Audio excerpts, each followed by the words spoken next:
red-vented bulbul, scientific name Pycnonotus kafer, Bangla নাম সিপাই বুলবুলি অথবা চায়না বুলবুলি। It is a resident breeder across the Indian subcontinent, a dark, sleek, medium-sized bird with a black crest and a white rump. The red color under the tail is often difficult to see.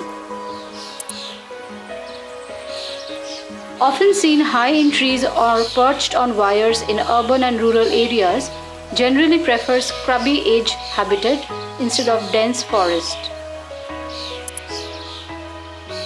Eats fruit, flower buds, petals of flowers, nectar, insects, and occasionally house geckos.